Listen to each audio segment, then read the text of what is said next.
COVID update. We will be discussing the COVID update, the ERC tax update, the employment law updates covering several things such as sexual harassment, marijuana, gun laws, and a couple of court cases on paid military leave. Just a few housekeeping items. Participants will be muted during today's presentation. So if you have any questions, we do ask that you put those in the chat or the Q&A section, and we will be monitoring those and answering those at the end of today's webinar. If we do not get to your question, we will definitely follow up with you when we send out the recording, the slides, and of course, the certification credit that this has been approved for. And as always, this webinar is not suitable for legal advice. So we do ask that you check with your local HRBP or your local employment law attorney. Yes, thank you. And I want to introduce Sheila Price. She is our lovely moderator today, and she will also be a presenter. Sheila Price is an HR business partner here at EESI, and she's also the 2021 membership director at San Antonio Human Resources Association. Thank you, Sheila. Thank you, Miranda. And now I'd like to introduce you to our other speakers today. First up is John Titus. He is our Master of Risk Control at EESI. John has over 25 years of risk management experience. And if you need to know anything in regards to risk or our lovely COVID topic today, he is definitely the gentleman to go to. Next up, we have Miranda Wooten. She is an HR business partner out of our Colorado office. And Miranda has over 12 years of experience in HR in different organizations. Cheryl Zhang is also an HR business partner out of our San Antonio office, and she has over 30 years of HR, over 10 years and 30 years of HR experience in different industries such as banking and insurance, and of course the PEO realm. And last but of course not least, we have Ms. Kirsten O'Malley, who is out of our Houston office, and she is also an HRBP and also has several years of HR experience in different areas of HR. And as I mentioned before, this webinar is brought to you by EESI. So let me tell you a little bit about EESI. EESI's mission is to simplify the employment challenges of business. And so what sets us apart? Partnering with EESI adds to your competitive advantage, allowing our subject matter experts to help you address your regulatory and compliance responsibilities. Did you know, here's a couple quick facts. Did you know that the annual ROI cost by using a PEO could be over 27%? And did you know that 98% of PEO clients would recommend a PEO to a small business colleague? So what sets EESI apart from any other PEO out there? Well, it's simple. It's our three pillars of business: our buying power, our efficiencies, and our expertise. Our buying power allows us to give Fortune 500 benefits to smaller organizations. Our efficiencies, of course, are our technology. We have top-notch technology that we can provide to you. And expertise. You met some of our experts earlier when I introduced them, and you'll hear from them later today. And as you will be able to see today, they definitely set us apart. So let's just dive right into it. Let me turn it over to John Titus.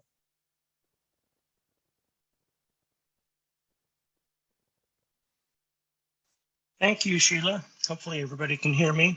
I'm going to get into the OSHA COVID-19 emergency temporary standards. June 10th of this year, OSHA issued the ETS for the healthcare community, healthcare industry, hospitals, nursing homes, assisted living facilities, emergency responders. These are guys that were coming in contact with the COVID patients. So they did need to implement and develop a program because there never was one for COVID. OSHA never had a safety standard for COVID. Why would we think we needed one? So they had in place a ETS to use, and that came in effect June 10th. Some of the requirements were that they have to have a designated person or coordinator with authority to ensure compliance. In other words, they want somebody responsible for the program. They needed to conduct workplace safety inspections, hazard assessments. They have to develop policies and procedures to minimize the risk of transmission of COVID-19. And for companies that have 10 or more employees, they have to have written policies for this. It also include patient screening and management, and of course, personal protective equipment, physical distancing, physical barriers, and record keeping. So those are some of the requirements for the ETS standard for the healthcare community. And then on August 10th, the Biden administration announced that every federal government employee and on-site contractors will be asked to attest to their vaccination status. And anyone who does not attest to being fully vaccinated will be required to wear a mask, and no matter where they're located, and to include physical distancing, employee screening, and comply with weekly or twice weekly screening requirements. The website is at the bottom of that slide.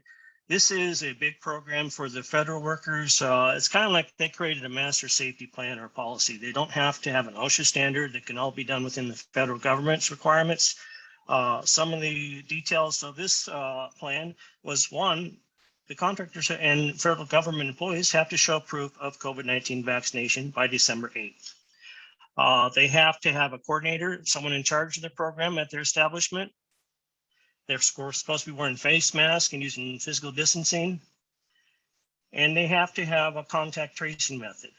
One of the big things about this program is there's an agency model of safety principles, and it's very detailed, very large document that's at the bottom of that link there. And that really goes into more details than what I can cover here. This could be a whole webinar in itself, I think. Another area that they have to follow is monitor levels of community transmission by using the CDC COVID-19 data tracker county view. That's where you check the cases by county to see what the level is. It could be a red, yellow, different levels of exposure for COVID. So they need to know what's going on there. Next slide, please. So what do we know so far on this new plan? Well, in addition to the ones I mentioned before, September 9th, President Biden announced that OSHA is developing an emergency temporary standard.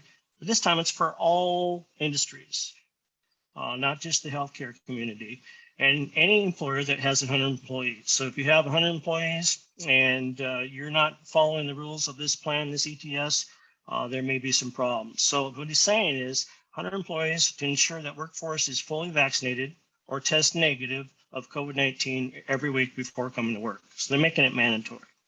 There's no time frame for this plan, and they're estimating that it will impact more than 80 million workers. This is a huge deal. This is not just the healthcare community. This is all industries. So we're following this, but that's what we know so far. And then last night I was watching a movie and I was just surfing my phone. My wife got mad at me. Why don't you watch the movie, you know?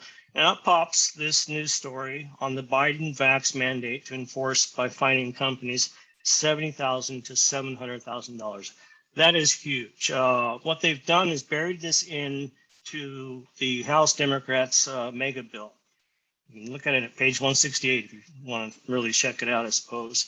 But it's a tenfold increase on the fines on willful, repeated, or serious violations, where there's hazards. And COVID vaccine or COVID-19 is an exposure, it's a health exposure, but it can fall into this group. If enacted into law, the vaccine enforcement could bankrupt non-compliant companies more quickly than previously. Typically, the fines have been much, much lower, around $14,000 or something like that. So to go up from 70 to 700,000 is just wow, that's a big thing going on. And, it depends on the violations. There's different violations. There's other than serious violations, willful violations, and failure to obey. So it all depends on how much exposure they are regarding the COVID-19. Next slide, please. Now it's what we don't know, and there's a lot of questions. So when will ETS required be issued? Don't know that yet. What's the timeline for compliance? How does that mandate impact the collective bargaining or the unions? Will state OSHA plans be required to follow this? There's about 28 states that have their own OSHA plans. Must an employee be fully vaccinated to work? And how will the vaccine requirements address natural immunity? Will individuals who have contracted and recovered for COVID-19 be required to be vaccinated or submitted to testing? More questions. Go to the next slide.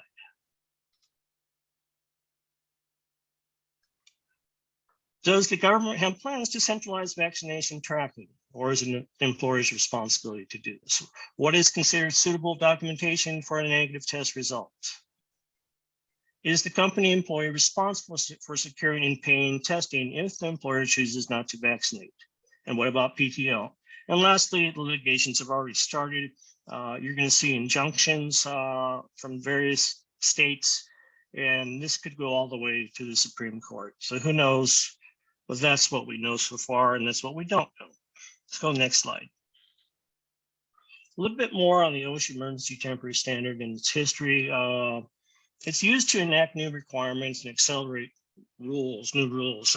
Since OSHA has never had a COVID-19 safety and health policy, they can use this as a stand-in until they get one. It's used 10 times in the last 50 years. Courts have halted it or invalidated it 4 times and partially blocked 1. So the last one that was in June was the healthcare industry. And before that, and that one took 5 months. So to think about this last one, that's going to be for all industries that have employees of 100 or more. Geez, I would think it'd take longer than 5 months for that to be developed or formulated. And before the healthcare ETS, the last one was 38 years ago. So there's about 800 OSHA compliance inspectors in our country, and they have to cover 100,000 private sector employers. So they can't be everywhere.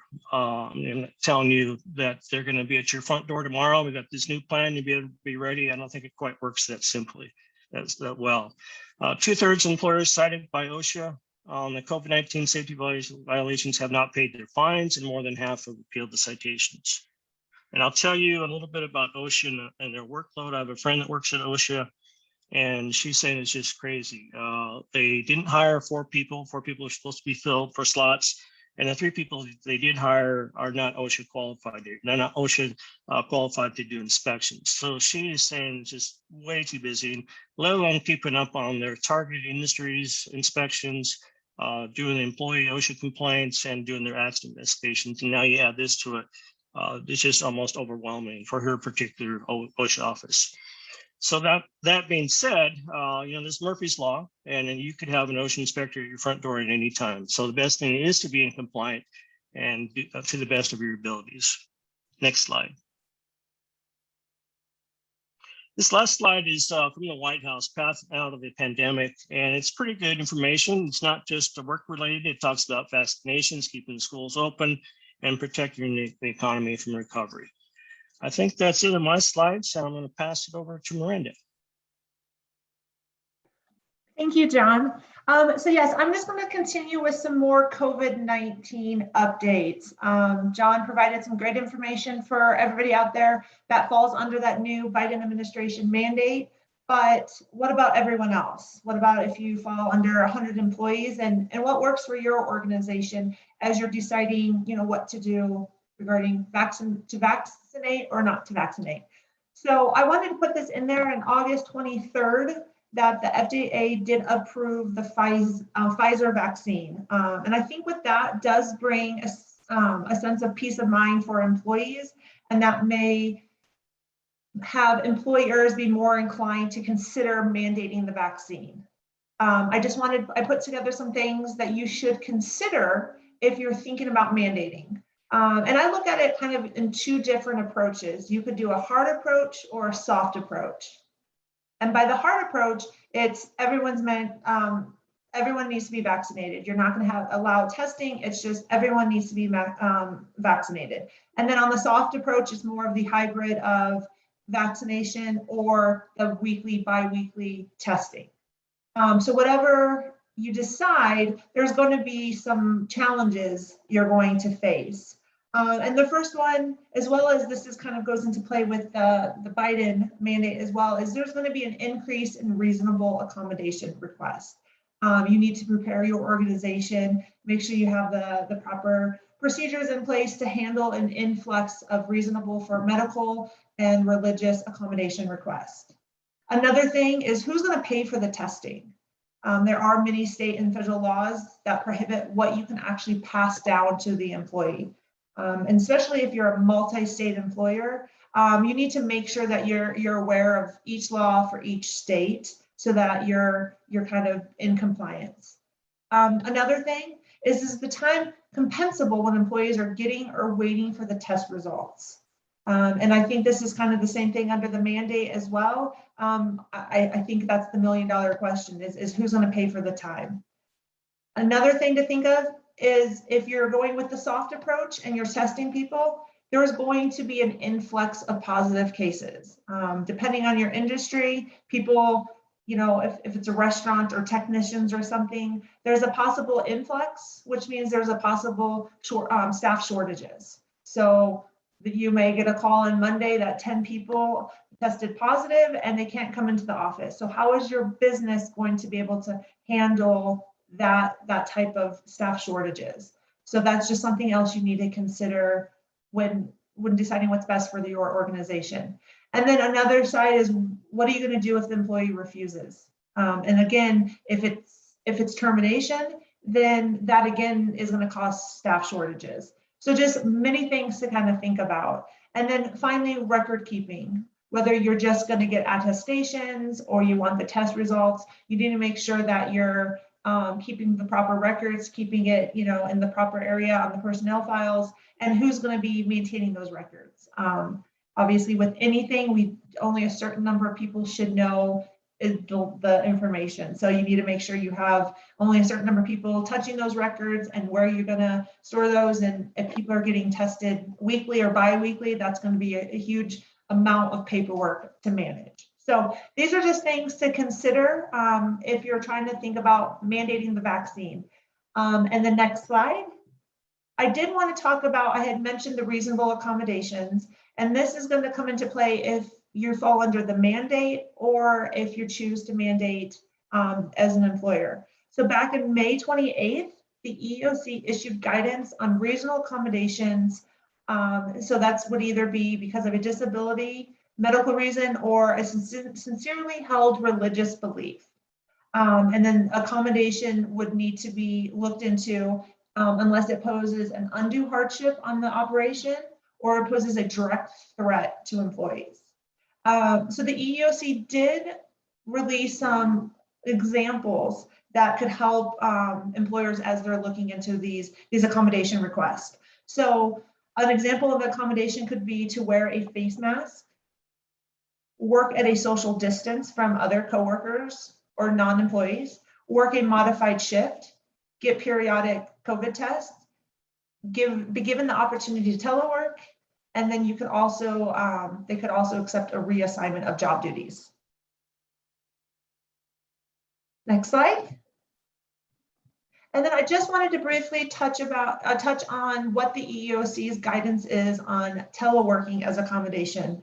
As we know, during the pandemic, a lot of employers were allowing employees to telework, and employees may think, okay, I have a reasonable accommodation and I want to telework from home going forward.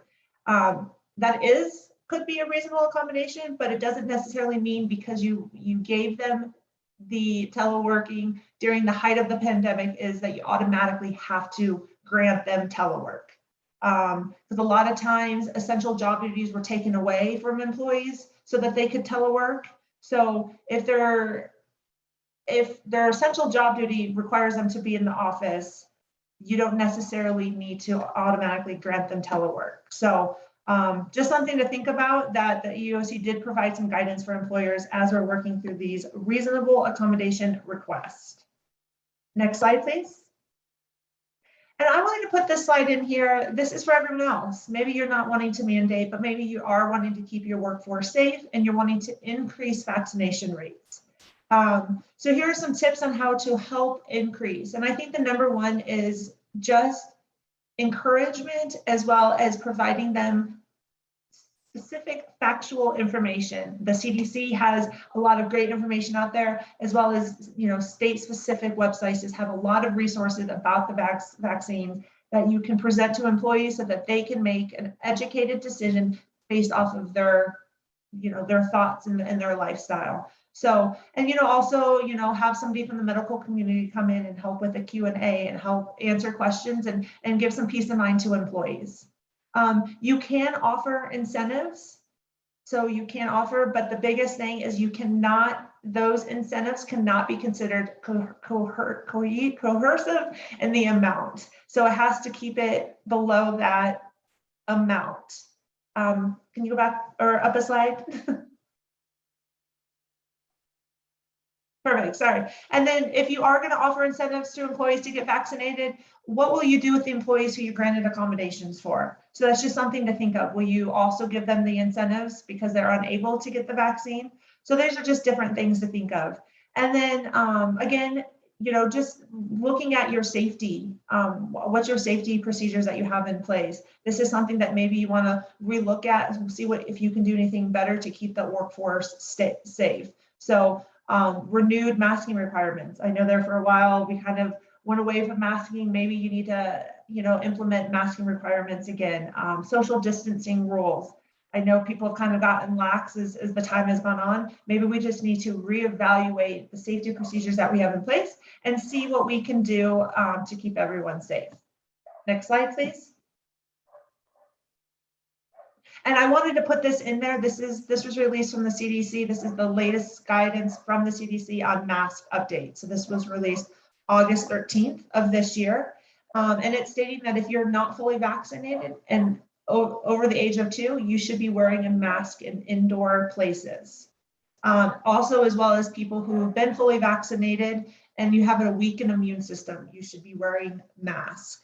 And then it just says in general, you do not need to wear a mask in outdoor settings. But it does kind of also have the caveat is if you're in a highly transmittable area that you should be considered wearing a mask in crowded areas. So if you've taken a look at the map of high numbers of COVID cases, it is pretty much all over the place. So might be something to consider in your workforce if people are even outside in crowded areas, just to kind of enforce that mask mandate. And then next slide. And then finally, the American Rescue Plan Act. So that was passed earlier this year. One of the pieces of this act was to allow employers to voluntarily provide paid sick leave for employees for COVID-related reasons, and they received a tax credit. So as of tomorrow, September 30th, that leave is no longer subsidized. So you can continue to provide it to your employees. However, you will not get that tax credit any longer. As we know, this can change, a new act can come into play, but as of now, this will end tomorrow if you voluntarily chose to participate in this. And then I did want to notate this. I know we have a large number of clients in Colorado. So back July of last year, we passed the Healthy Families and Workplace Act. And this is a requirement, required employers to offer up to 40 hours of paid leave for qualifying reasons, including COVID. So this is actually currently in effect until October 18th. So if you have employees in Colorado, you do fall under this, and you do still need to provide paid sick leave for those employees at least through October 18th. This has been extended a couple times, so definitely ask if you have any questions so we can make sure you guys are in compliance. And I believe that's all for me. So I'm going to turn it over to the lovely Cheryl Zhang. Thank you, Miranda. As always, great information. Really, really appreciate it. So let's jump into the employee retention credit. And we know that a lot of businesses have suffered through the pandemic. And this is actually a benefit to you to maybe help you through the future. So the ERC was signed into law in March of 2020. It was part of the CARES Act. And it's really designed to encourage businesses to keep their employees on the payroll during the pandemic. Then the American Rescue Plan Act, which was enacted in March of 2021, amended and extended the credit. So now the ERC applies to wages paid or incurred from March 13th, 2020 through December 31st, 2021. The revisions also allow small employers who receive the PPP loan or the Paycheck Protection Program loan. Now you can claim the ERC, where before you couldn't. You just can't include any wages that were also used for your PPP forgiveness. So hopefully most of y'all, many of you will qualify for this. How do we qualify? Let's go to the next slide and see. All right. There are different qualifications Employment size might affect when you were in business, when you started to be in business. But since we're giving a high level overview of this, we're going to focus on the decline in revenue. These are the main qualifying factors. So in 2020, eligible employers must have had a decline of 50% in their gross receipts over the corresponding quarters in 2019.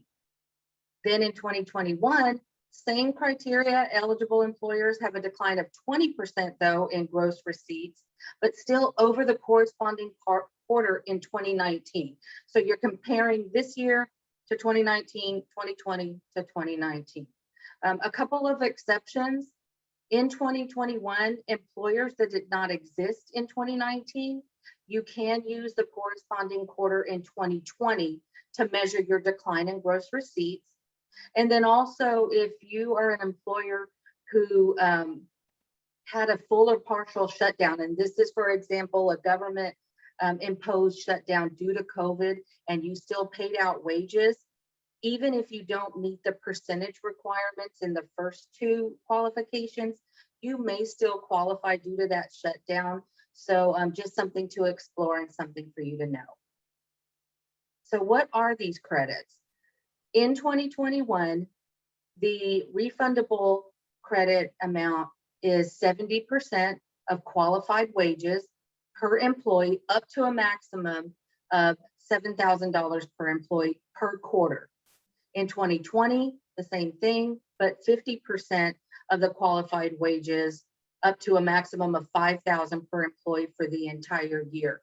So you can see, depending on your company size, your number of employees, and the pay that they receive, if you're qualifying for the maximum credit per each of your employees, this can add up very quickly. We've seen some of our clients with credits in the tens of, even hundreds of thousands.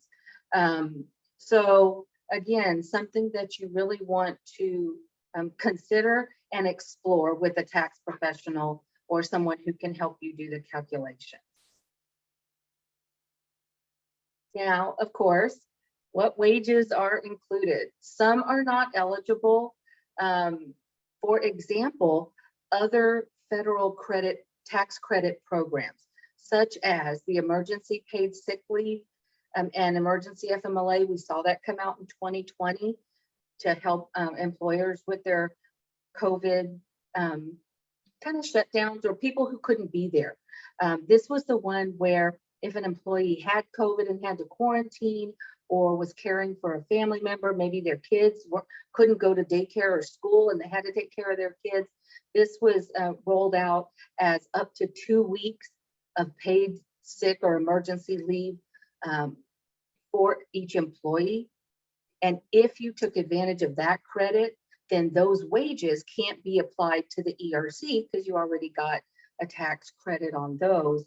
Same for the PPP loan forgiveness, those already, you got some benefit from those. And then employers who participate in the work opportunity tax credit, this is a program where employers who employ individuals who are hard to employ, for example, folks sometimes who are on public assistance, ex-felons, ex-military trying to incorporate back into the workplace.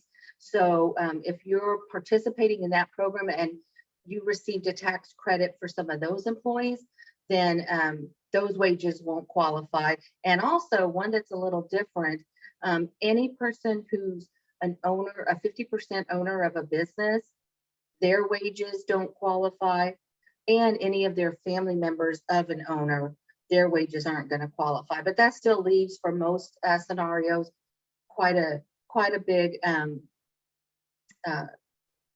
employee pool to pull from. And just one other side note about the qualifying wages, in addition to wages that are paid directly to employees, any healthcare expenses or health plan expenses are also considered qualified wages.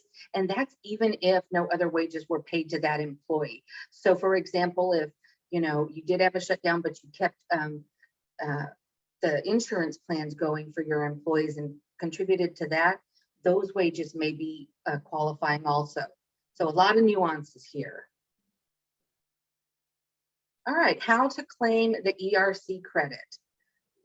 If you're in the current quarter, you can reduce your employment tax deposits on your Form 941. And this is for your Social Security taxes for your payroll. If the credit exceeds your tax deposits, you can actually request an advance payment of the ERC. You would use Form 7200 to do that.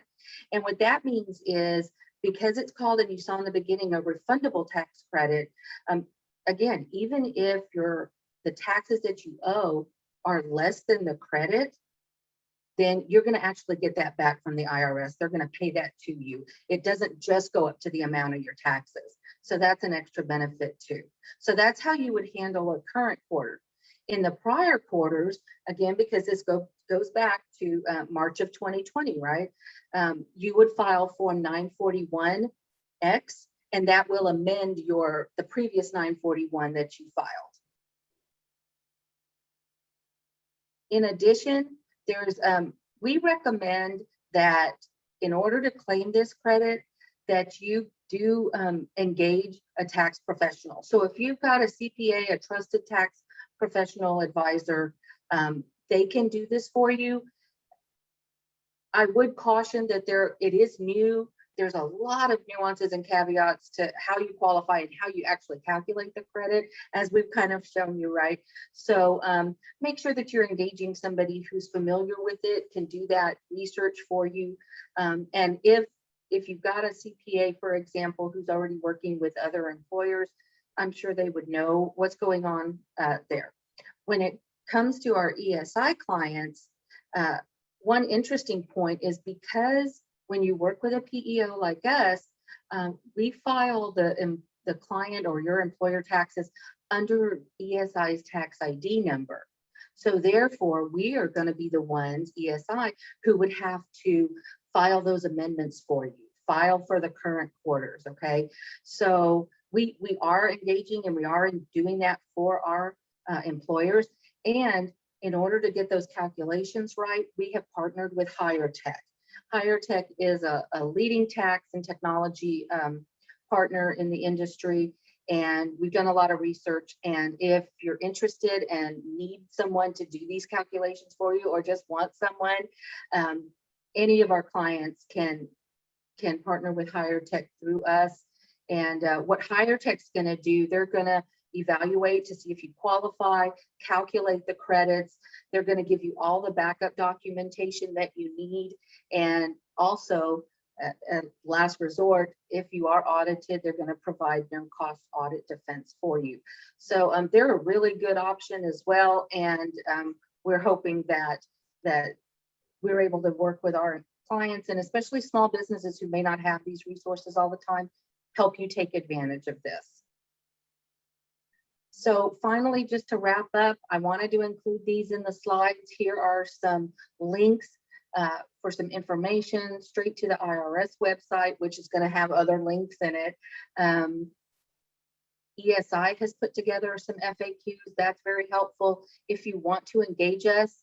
If you have questions, if you're one of our clients, or even if you're not, we're happy to kind of work with you, help you through this.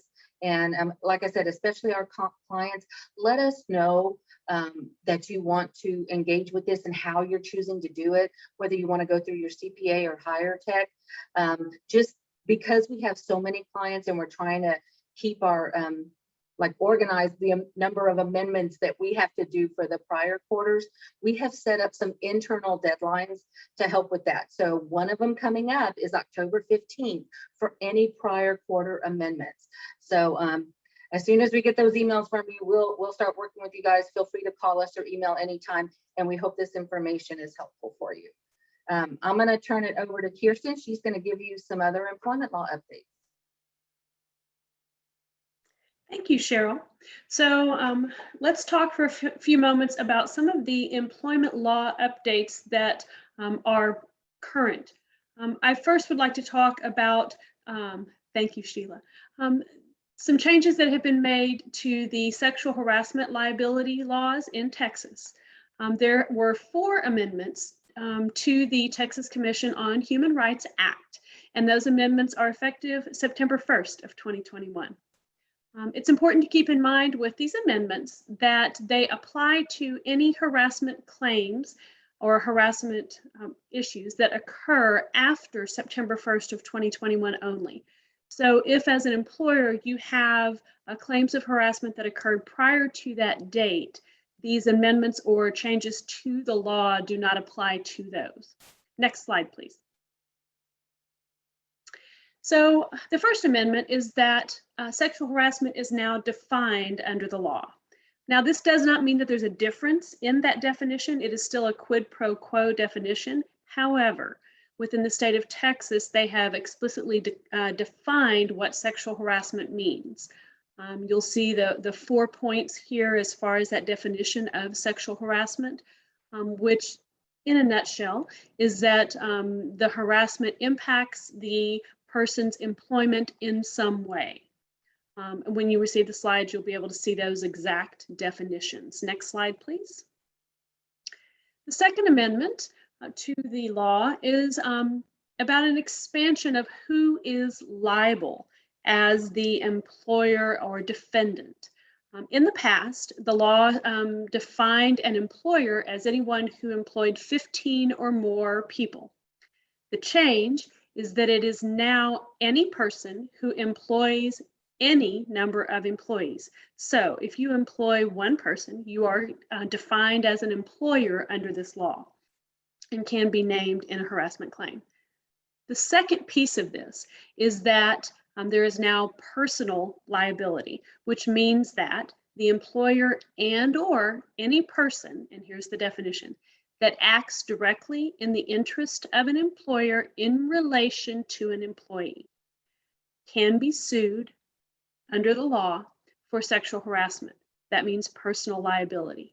The employees can sue their employer and any individual. This could be a manager, a supervisor, a co-worker, and potentially could also be an independent contractor or a volunteer within your organization. So this means that those people can be personally liable for those harassment claims in addition to you as an employer being liable. And this is a big piece to keep in mind. It's a big change to the law and is intended to increase the responsibility that people are holding personally for those harassment claims. Next slide, please. The Third Amendment to the law was in regards to how action taken is being defined. In the past, the definition, if you were made aware of a harassment claim, was that you needed to take prompt action. The new definition is that the employer must take immediate and appropriate action. It sounds like semantics, and it is. It's a little bit complicated because the Texas legislature did not define what immediate action means. Our recommendation is that as soon as you are made aware of a claim of harassment, that you begin to take action and that you document the action that you are taking, that you document the process that you're going through, who you have spoken with, the dates that those actions are being taken, so that you can, if need be, show that immediate action was taken. Again, there's a little bit of gray area between prompt and immediate, but we wanted to make you aware. And the Fourth Amendment to this law was regarding the length of time to file a sexual harassment claim. The length of time that someone can file a claim was extended from 180 days to 300 days. All that this does is to bring Texas in line with the federal standards regarding the length of time someone can file a sexual harassment claim. Next slide, please. So what does this mean for you as an employer? First and foremost, it's important for you to make sure that you have an anti-harassment policy in place and that that policy includes an outlined complaint procedure. What does an individual need to do? Who do they need to speak with if they feel that they've been a victim of sexual harassment? And it also would be great to outline that you would be taking immediate action. Secondly, it's very, very important for you to retrain your employees, your contractors, and your volunteers at all levels. ESI would encourage you to do that on a regular basis anyway. However, in light of these amendments to the law, it's especially important. We want the individuals in your organizations to understand both their responsibility as an employee and their personal responsibility when it comes to sexual harassment. So retraining is critical for that. We would encourage you to treat all complaints seriously. If anyone comes forward, that you, again, investigate that you document your investigation, and that you follow through on that complaint. It saves you in the long run and ensures that the work environment is a good work environment. And finally, your HR business partners are here to assist with this. So please reach out to ESI for any kind of assistance, whether that is ensuring that your handbook is up to date, including this policy. If you would like assistance with training, then we can certainly partner with you on that and are here as a resource for you as you navigate all of these things. I'm going to turn it over to Sheila, who wants to continue some talk on different employment law updates. So much, Kirsten. Thank you, everyone, for your time today, and thank you to our speakers for their time. So I get to tell everybody to chill out, and we're going to talk about marijuana. So marijuana, oh, what a lovely topic. So it is becoming more and more relevant in today's society with all of these laws being passed. And as you can see on this map, there are about 3 states left that have not got on the bandwagon, so to speak, of the medical marijuana, recreational marijuana. There are certain laws and guidelines that you have to follow if you have enacted a drug-free workplace, or even if you have a Department of Transportation Part 40 drug test policy. And bottom line, even though these medical and recreational marijuana laws are being passed, there is still no free passes. There are still some guidelines that have been put into place that employers can still enact. So let's talk about some of those.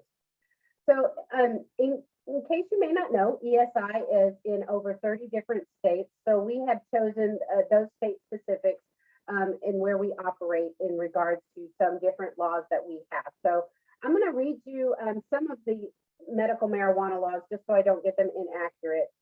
But first and foremost, let's start with Arizona. So Arizona does have a medical and recreational marijuana law.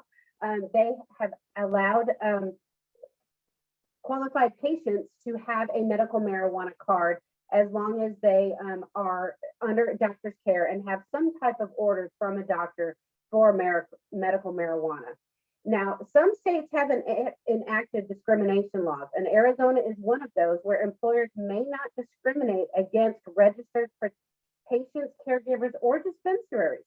And so what does that mean? Basically, what that means is if for any reason you were in the employment process with someone, say for instance, you were going to offer them a job or promotion or some area aspect of employment, you cannot discriminate against someone for possessing a medical marijuana card.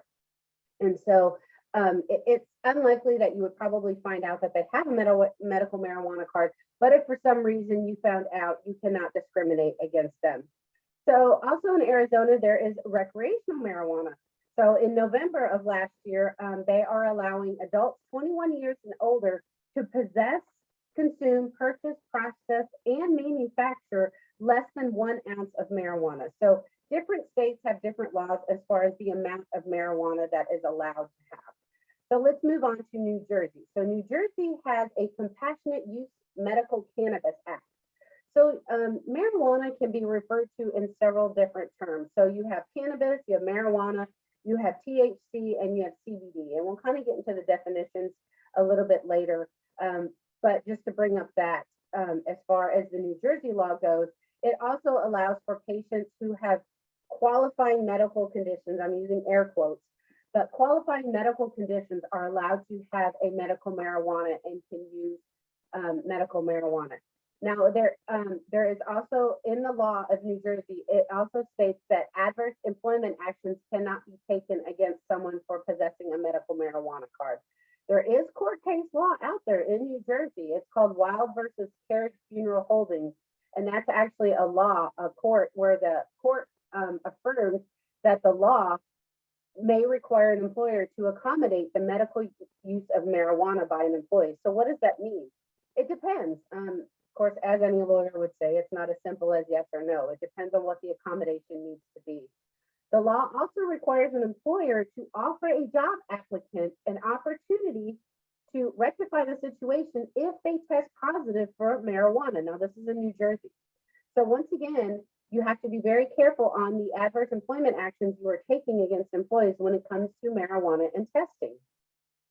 And then in January of 2021, they also legalized the growth, cultivation, processing, manufacturing, preparing, packing, and other things for people over the age of 21. And again, so just remember that New Jersey law does state that employers cannot take adverse actions. Now, it does state that an employer may require a drug test under certain situations, including reasonable suspicion. So the great thing about some of these laws being passed is the lawmakers are still taking into consideration the employers, and that some of these people may be in safety sensitive positions and they shouldn't be doing any kind of drugs when they are in safety sensitive positions. So let's move on to New Mexico. So New Mexico law has allowed adults 21 and over to possess marijuana as long as it is under or less than 8 ounces. So again, there are different types of marijuana. And so this actually says cannabis and different things of that nature. So again, there is certain laws and certain regulations as far as allowing how much people can have. So moving on to Virginia. So Virginia has medical and recreational marijuana. Much like other states, Virginia says the same thing, that people who are being treated for medical ailments can possess a medical marijuana card. Now, recreational was passed in July of this year, which allows 21 years and older for up to 1 ounce, less than 1 ounce, but less than 1 pound. And so there can be certain fines for having more than 1 ounce.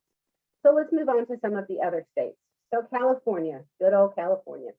So California's law is called the Compassionate Use Act, which gives the citizens of California the right to obtain marijuana for medical use deemed appropriate by a physician. So once again, the physician does have to authorize the use of this. And in November, voters approved the Control, Regulate, and Tax Adult Use of Marijuana, which again allows for 21 years and older to have up to 8 grams of marijuana. So Colorado does have medical and recreational, and so the usage here is allowing for people to have medical marijuana. Medical marijuana as long as it is provided by a doctor, and also the use of recreational marijuana. Excuse me. There is also court case law in Colorado that talks about this as well. And so it was actually by Dish. It's called Coates versus Dish Network. And so that's an interesting case law, which precludes employers from terminating an employee for engaging in unlawful off-duty activities, which is interesting since marijuana is illegal under federal law. So that's kind of interesting. So District of Columbia, DC, district law allows a qualifying patient once again to have medical marijuana. And once again, so the resounding is the same. It has to be prescribed by a medical doctor, but at the same token, the laws still state that employers can have policies in place where employees cannot be under the influence. So Delaware has the Medical Marijuana Act, which again allows people to have medical marijuana. Florida is called the Florida Medical Marijuana Legalization Initiative. And so again, this allows a qualifying patient, again, air quotes, to have medical marijuana. And again, it does state what the qualifying patient is. So it even goes into talking about debilitating medical conditions and things of that nature. So make sure you are looking into these laws if you plan on redoing your handbook to match the handbook with the laws that have been passed. So again, in Florida, it does not require an employer to accommodate the medical use of marijuana. So in Georgia, again, Georgia does allow for, Georgia's law is actually called Georgia's Controlled Substance Therapeutic Research Program. And so again, this does allow for people to have up to 20 ounces of marijuana in certain circumstances for medical marijuana. So a couple more states, we'll go over here real quickly. So Kansas does have recreational and medical marijuana, and both actually are illegal in Kansas, but you can have CBD and THC, which are no longer illegal. So as I mentioned before, there is a difference between THC, CBD, and marijuana. Now, THC and CBD are derivatives of marijuana. And so we'll talk about that a little bit about the regulation when it comes to CBD and THC. We'll talk about that in just a second. So Kentucky was actually, the word marijuana was added to the Kentucky law, which again, it is allowing for medical marijuana. Maryland state law permits the operation of medical marijuana programs. So it does allow for medical marijuana in the state of Maryland. South Carolina is called Julian's Law, which was created for FDA trials to allow the use of medical marijuana. So Texas was actually just passed here recently. It does allow for medical marijuana. The state law permits the use of medical marijuana by patients with certain medical conditions. And it does list what those certain medical conditions are. And a registered physician must prescribe the marijuana. So Virginia does have medical and recreational marijuana. Of course, medical is the same as we've been talking about, kind of resounding. Recreational was passed in July of this year. And again, it allows for 21 years of age to possess up to 1 ounce, but no more than 1 pound of marijuana. A pound of marijuana, y'all, that sounds like a lot. But anyway, that's just me. So those are the state laws. So I want to remind you, when you are looking at the state laws, I want you to remember to make sure you look a little bit further into the anti-discrimination laws. So your HRBPs and risk consultants at EESI will definitely help you and assist you when revamping your policy to ensure that your policy matches the state and federal guidelines. But like I said, just keep in mind that some of these states listed here and some previously talked about do in fact have anti-discrimination laws. Most of the laws are the same and will basically talk about how you cannot have adverse actions in the employment process if they have a medical marijuana card. So that's usually the resounding commonality between all the states, but there is some differences in the states. So let's talk a little bit about CBD, THC, all of that, which we talked about earlier. So as I mentioned before, CBD and THC is a derivative of the marijuana plant. The problem with CBD and THC is that it is not regulated as far as the ingredients that go into these two products. So CBD you'll usually find in things like lotions or oils or things of that nature. So that's usually where you'll find CBD. THC can be in those things as well, but you'll also find it in what you call edibles or things of that nature. As I mentioned before, the problem with these two items is that they are not regulated. So what does that mean? That means that you could go to shop A and purchase some CBD or THC, and then go to shop B, and they have two different ingredients or different ingredients altogether in these products. So what does that mean when it comes to drug testing? So could somebody possibly test positive for THC or marijuana if they are only using these two products? The answer is yes. And the reason for that is because it depends on how much THC or CBD is in the products. And so I will tell you, a lot of organizations, and Amazon is kind of leading the pack, so to speak, of where they are actually removing testing for CBD and THC as markers on a drug test. So if you are familiar with drug testing, you can do a 10 panel, 7 panels, different panels for drug testing. And employers have removed these panels or these markers to look for these types of drugs in employment testing. The other thing you can do when you are considering looking at your handbook and things of that nature is you can look at possibly doing a second chance agreement. So what is a second chance agreement? What that means is if you have somebody who tests positive for, say, marijuana, THC, or CBD, you can do what's called a second chance, and basically maybe you suspend them for a couple days, and then they go through a program, and then once they complete the program, they will be randomly drug tested for, say, 6 months or a year after that particular incident. And so that is an option that you can do, or you can remove it, or you can keep it in. Obviously, in all cases, as John Titus will tell you, any kind of post-accident, you must follow the laws, you must follow your workers' compensation policies and things of that nature. So make sure you're updating your policies. Look at your drug-free workplace policy. Does that now need to include or exclude testing for these three things? And when I say three things, I mean CBD, THC, and marijuana. And then accommodations, as I mentioned, the accommodations. So when you're talking about accommodations, do you have to allow somebody to use marijuana during their lunch break? During their lunch break, if they're off the clock, are they allowed to use marijuana? You know, as a lawyer would say, I don't know, let's see. That's not a simple yes and no question. So it's definitely a difference. It's definitely, you definitely need to do a lot of research when it comes to marijuana. You can definitely reach out to us here at EESI and your HRVP, or of course your employment law attorney, and we can definitely help you there. So let's shift gears and now talk about gun laws. So this is definitely a hot topic, especially in Texas with the new passage of the law on September 1st. But let's just go over a couple of different states. So Arizona is, so let me back up. So most of these states will say the same thing, that people can carry their guns. However, when it comes to the employer premises,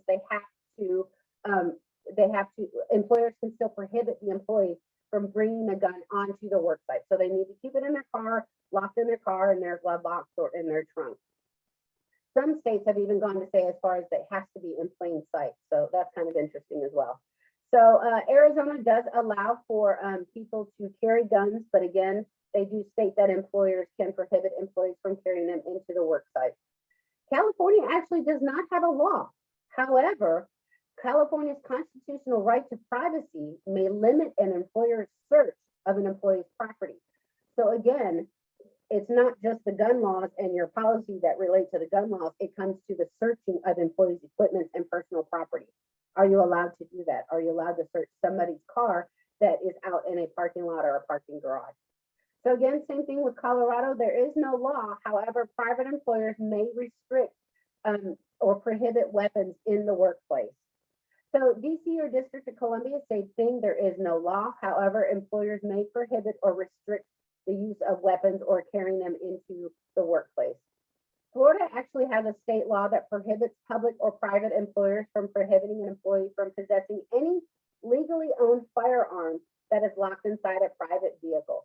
So once again, you need to keep your gun locked up usually. Georgia, their law is called the Safe Carry Protection Act, which expands the list of places where gun owners are allowed to carry their guns. But once again, it also does say that employers are allowed to prohibit employees from bringing it onto the work site. So Kansas, the Personal and Family Protection Act allows individuals to carry a concealed handgun into private and public employers with limitations. So this is interesting because one of the things in several of the states, including Texas, you actually have to put up signage on your building into the front entrance into your building, which actually states that, you know, if you have a gun, you cannot bring it into the work site. So make sure that you are following guns and you're also putting up your signage if that's necessary. So Kentucky also allows public and private organizations to prohibit employees from bringing their concealed handgun onto the work site. South Carolina, again, has no law, but it does allow both public and private employers to prohibit the use of bringing a handgun onto the work site. So Texas. So what changed in Texas on September 1st of this year?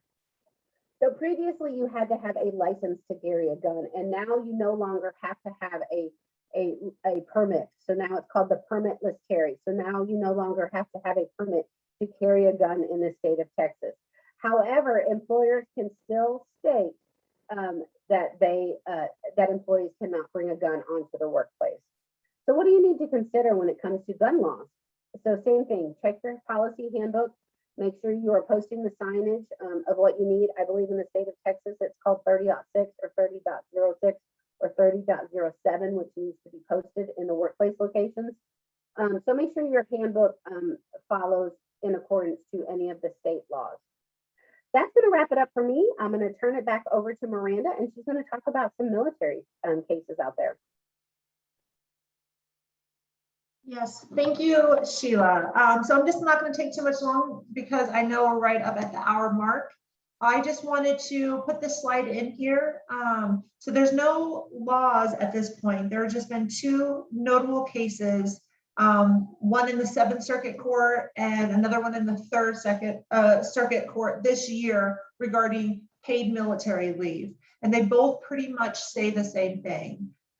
Specifically, if an employer provides short-term paid leave for other comparable purposes, such as sick time, jury duty, or bereavement, then the employer may need to do the same for military leave. So again, two court cases. So I would not be surprised if we start seeing more of this pop up, maybe laws being made on state, possibly federal level at some point. So I just wanted to put this on everyone's radar because surely more to come. So thank you guys. And I think that is it for us today. Thank you so much. Thank you once again to all of our presenters. I appreciate each and every one of you. Thank you again to those of you that have joined us. We appreciate you. We did have some questions come in, so let's go over those real quick. So the first question we have is from Eric. Is what is the ETA for OSHA determining the type of test needed for unvaccinated employees? So John, I'm going to ask that you answer that question.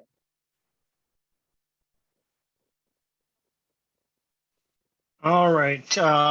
Say the question again. What is the ETA for the unvaccinated? What is the ETA for OSHA determining the type of test needed for unvaccinated employees? We don't have one yet. Until the standard comes out, then we'll see everything, but we don't have one right now. We don't have that answer for you. I can follow up with you, and once we find the information, we'll pass it on.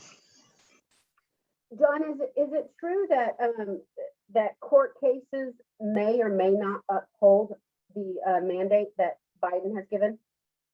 It's been true in the past from the other ETSs that have been set up, and 4 of them were halted. So it's very political, and it's going to be very challenging to get them passed through, but it could happen, and we'll just have to see how this plays out. Great, thank you. I think we've answered all the questions. The slides will be we will be sending out the slides and a recording of today's webinar, and we will also be sending out the slide deck and also the HRCI certification credit. I apologize about that. We will also be sending out a survey. So we ask that you take the time to fill out that survey so that way we can bring you more pertinent information in a timely manner. So once again, let me just make sure that I've answered everyone's question. It looks like we have, and thank you so much for submitting your questions. And once again, we just want to thank you all very much for your time, and please feel free to reach out to us if you need anything. Feel free to email us at hr@eesipeo.com. Otherwise, we'll see you later. Thank you all very much for your time. Have a great day.